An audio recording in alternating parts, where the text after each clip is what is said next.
Packing பண்ணி எடுத்துகிட்டு வந்த ட்ரெஸ் எல்லாமே பாக்ஸ்லேருந்து எல்லாமே எடுத்து பீரோலேயே அடுக்கி வச்சுட்டேன். ஹஸ்பண்டோட ட்ரெஸ்ஸு, பாப்பாவோட ட்ரெஸ் மட்டும் 2 ரேக் ஃபுல்லாகவே வந்துருச்சு. அவங்களுக்கு வீட்டுக்கு போடுற தேவையான ட்ரெஸ்ஸு, வெளியே போட்டுக்கிற ட்ரெஸ் கொஞ்சம் தனியாக எடுத்து ரேக்கில் வச்சுட்டு வந்தேன். என்னோடய ஸாரீ, ப்ளவுஸ் வந்து பாக்ஸில் தான் வச்சுருந்தேன். கொஞ்சம் அதிகமாக இருந்துச்சு அப்படின்றதுனால அதெல்லாம் கொஞ்சம் எடுத்து பாக்ஸில் தான் நான் அடுக்கி எடுத்துகிட்டு வந்திருந்தேன். அதெல்லாம் பீரோவில் வச்சுட்டு கொஞ்சம் காலையில் யூஸ் பண்ண பாத்திரம்லாம் இருந்துச்சு. நைட்டு கொஞ்சம் நான் கழுவலை. ஏன்னா கொஞ்சம் டயர்டாக இருந்தது அப்படின்றதுனால காலையில் கழுவிக்கலாம் அப்படின்ட்டு அப்படியே விட்டுட்டேன். காலையில் பார்த்தா கொஞ்சம் நிறையவே சேர்ந்து போயிடுச்சு. ஸோ பாப்பாவை ஸ்கூலில் விட்டுட்டு வந்துட்டு அந்த வேலையெல்லாம் முடிச்சிட்டேன். இன்றைக்கி வந்து நண்டும் மீனும் தான் வாங்கிட்டு வந்திருந்தாங்க. அதெல்லாம் கொஞ்சம் நல்லா வாஷ் பண்ணிவிட்டு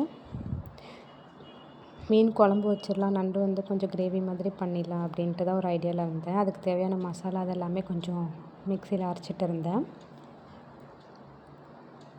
ஃபைனலாக வந்து நண்டு கிரேவி ரெடி ஆகிடுச்சு. டேஸ்ட்டு சூப்பராகவே இருந்துச்சு. மீன் குழம்பும் இனிமேல் தான் நான் ரெடி பண்ணணும். இதை முடிச்சுட்டு அந்த வேலையை பார்த்துடலாம் அப்படின்ட்டு. ஏன்னா சாப்பாடு ஒரு இதில் வச்சுருக்கேன், நண்டு கிரேவி ஒரு இதில் செஞ்சு முடிச்சிடலாம் அப்படின்ட்டு. கொஞ்சம் சீக்கிரம் வேலை முடிஞ்ச மாதிரி இருக்கும் அப்படின்றதுனால கொஞ்சம் அந்த மாதிரி நான் பண்ணிகிட்டு இருந்தேன். நண்டு ஃபைனலாக கொஞ்சம் நல்லா வெந்து வரட்டும் அப்படின்ட்டு சிம்லேயே வச்சுட்டு பக்கத்துலேயே வந்து சாதம் வடிச்சிட்டு மீன் குழம்புக்கு தேவையானது எல்லாமே ரெடி பண்ணிட்டேன். நல்லா கொதிக்குது. மீன் நான் போட்டுட்டேன்.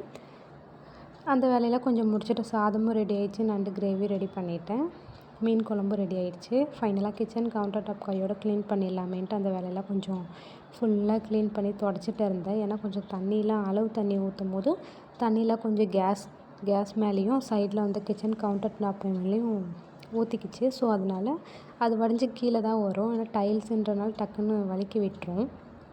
அதனால் கையோடு அந்த வேலையெல்லாம் ஃபுல்லாக தொடச்சி முடிச்சுட்டேன். கேஸ் மேலே ஃபுல்லாமே. ஈவினிங் வந்து சன்செட் நாங்கள் பார்த்துட்டு இருந்தோம், நானும் பாப்பாவும்.